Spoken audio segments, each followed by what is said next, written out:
Hello friends, English series में number 5 हम आजकल कर रहे हैं बेसिक वर्ब्स बी, डू और हैव की डिफरेंट फॉर्म्स।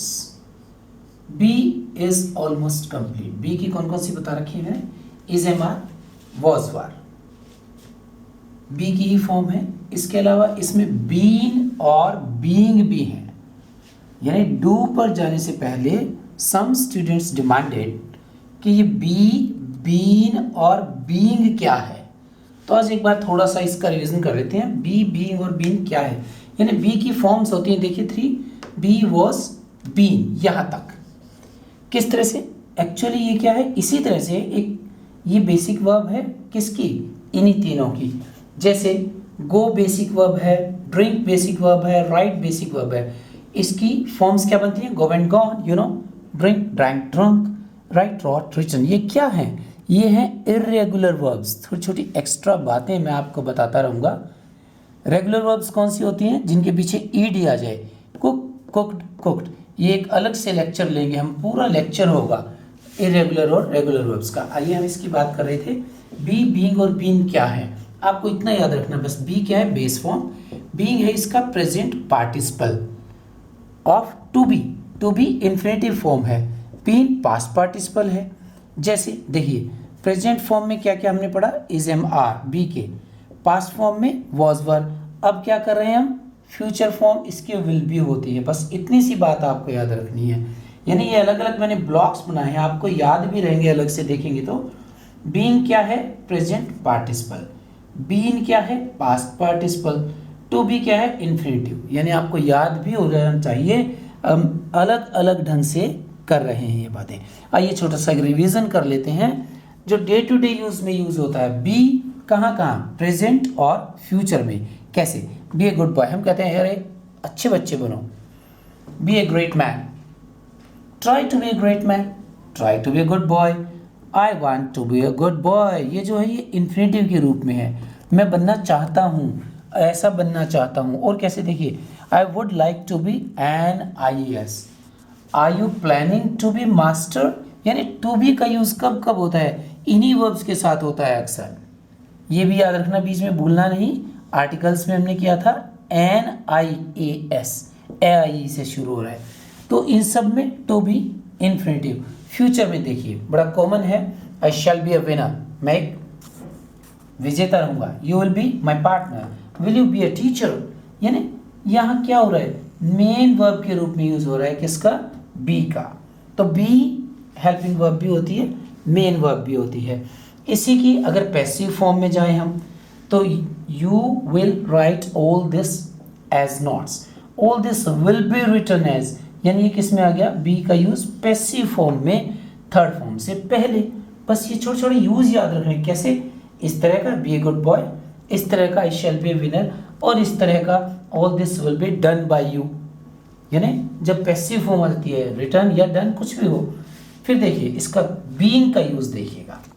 ये बी का था। बीइंग कहाँ कहाँ यूज होता है? मोस्टली कंटिन्यूस फॉर्म में। अब कंटिन्यूस फॉर्म कौन सी? जैसे इज, एम, आर का प्रेजेंट में और वाज, वर दोनों की ही बीइंग के रूप में यूज होता है। कौन सा इनका? कॉन्टिन्यूस। जैसे यू आर बीइंग नॉटी, यानी आप नॉटी नहीं हैं लेकिन आजकल हो रहे हैं।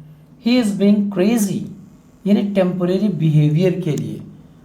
ही वॉज बीइंग नॉटी, मैं वहाँ गया तो कुछ शरारत सी कर रहा था, मतलब अक्सर नहीं करते हैं लेकिन आज कर रहा था, तो वॉज आ जाएगा बस। ठीक है, यू वर, यही के साथ वॉज हमने किया है। इसी की पैसिव फॉर्म देखिए। बीइंग अक्सर हम जो कॉमन यूज होता है वो पैसिव फॉर्म में होता है। Road is being built by someone, by आ गया और इज, एम, आर के साथ बीइंग लगता है, वॉज, वर के साथ भी, जो हमने अभी वहाँ पढ़ा था। इज, एम, आर के साथ बीइंग लगाइए, वॉज, वर के साथ बीइंग, पैसिव फॉर्म में लगाएंगे। ये तो कंटिन्यूस फॉर्म है, डिफरेंस याद रखना। ये कंटिन्यूस फॉर्म है, ये पैसिव है। कंटिन्यूस में पैसिव क्या? Is being, food is being taken. Commonly बस यहाँ तक हमें यूज करना होता है, बी और बीइंग। और बीन कहाँ? अभी टेंस वाइज पढ़ेंगे। ये थोड़ा सा डीप यूज है, डेप्थ में।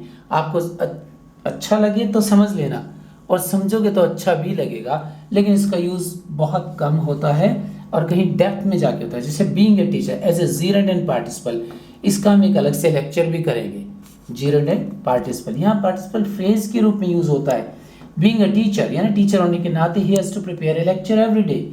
Being a doctor he has to treat corona patients, यानी उसको लेक्चर प्रिपेयर करना पड़ता है, उसको कोरोना पेशेंट्स को ट्रीट करना पड़ता है डॉक्टर होने के नाते, टीचर होने के नाते।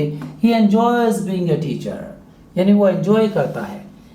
Being afraid of corona we all try to be inside, ये क्या है पता है, ये है पार्टिसिपल फ्रेज, ये जेरन के रूप में। Being attentive in exam he was able to score high, क्योंकि वो अटेंटिव था। यानी ये डिफरेंट यूजेस हैं सिर्फ बीइंग के, आपको याद मेनली यहाँ तक रखना है और इसको एक अपनी नॉलेज के लिए पढ़ना है। एक बार बीन और देख लेते हैं। Been as past participle, I have been to Delhi, यहाँ पे बीन का यूज गो के रूप में होता है। ये सेंटेंस बहुत बार देखा है, बहुत सी बुक्स और गाइड्स में होता है। Have you ever been to Agra, क्या आप कभी आगरा गए हैं, यानी कम्युनिकेशन में। Have you been to fair, आप मेले में जा चुके हैं। Have you been to the theatre, क्या आप थिएटर होकर आ चुके हैं। He has been a teacher, इस तरह के कि वो एक टीचर रहा है, यानी यह सेंस बदल जाती है थोड़ी सी बीन की, यूज से आएगा, यूज कीजिए। इसी को पैसिव फॉर्म में कब यूज करते हैं, प्रेजेंट परफेक्ट, ये प्रेजेंट परफेक्ट टेंस है और ये प्रेजेंट परफेक्ट कॉन्टिन्यूअस, दोनों में यूज होता है। This work has been done by him, यानी पैसिव आगे ना देखिए, इसमें बीन का यूज, बस यूज देखना है हमें। Mangoes have been relished by us, यानी सीधे एक्टिव थे। This work has been done by him, यानी क्या होगा, he has done this work, उसी का पैसिव। इसी तरह से प्रेजेंट परफेक्ट कॉन्टिन्यूअस टेंस में यूज होता है, यहाँ पैसिव नहीं है, ये टेंस है। I have been teaching English for 28 years, he has been serving here since 1990, यानी वो 1990 से यहाँ काम कर रहा है। यानी फोर सिंस के साथ में हैज, हैव के साथ में been plus first form ING, ये हम टेंसेस में करेंगे और बड़े अच्छी तरह से करेंगे आपको। यानी आज के इस लेक्चर में क्या था, छोटी सी बातें हमें याद रखनी है।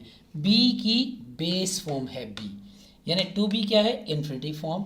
बीइंग क्या है, कॉन्टिन्यूस फॉर्म है, पैसिव और पार्टिसिपल के रूप में यूज होता है।